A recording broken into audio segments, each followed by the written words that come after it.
भारत के सबसे छोटे केंद्र शासित प्रदेश लक्षद्वीप में आजकल राजनीति गरमाई हुई है।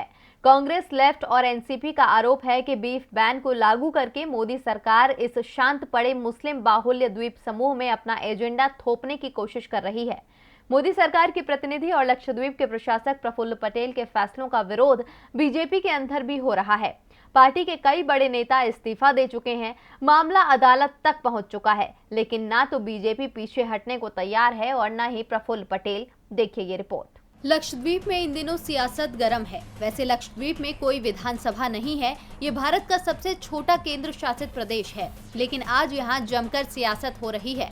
लक्षद्वीप की सियासत का असर तमिलनाडु में भी दिख रहा है और उससे ज्यादा केरल में।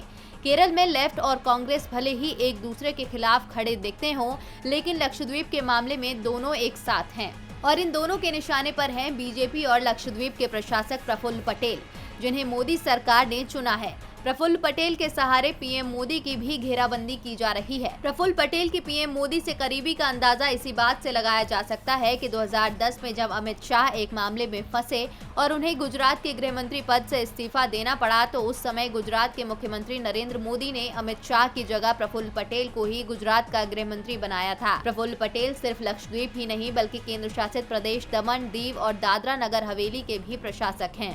लेकिन उनका एक फैसला इस समय सबसे ज्यादा विवाद में बना हुआ है।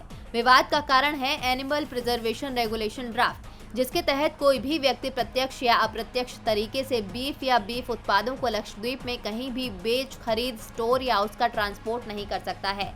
लक्षद्वीप की 99% आबादी मुस्लिम है। ऐसे में प्रफुल्ल पटेल के आदेश का विरोध हो रहा है। इस फैसले के विरोध में लक्षद्वीप बीजेपी यूनिट के करीब 8 नेताओं ने पार्टी से इस्तीफा दे दिया है। प्रफुल्ल पटेल के फैसले पर निशाना साधते हुए कांग्रेस सांसद राहुल गांधी ने कहा कि लक्षद्वीप समंदर में भारत का गहना है।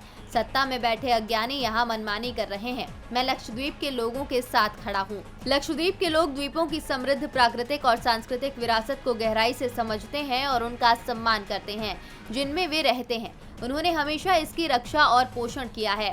भाजपा सरकार और उसके प्रशासन को इस विरासत को समाप्त करने, लोगों को परेशान करने का कोई अधिकार नहीं है। संवाद लोकतंत्र को कायम रखता है। लक्षद्वीप के लोगों से सलाह क्यों नहीं ली जा सकती? उनसे क्यों नहीं पूछा जा सकता कि वे क्या मानते हैं कि उनके लिए और लक्षद्वीप के लिए क्या अच्छा है? जो कुछ नहीं जानता वो ऐसा कैसे कर सकता है? डीबी लाइव की रिपोर्ट।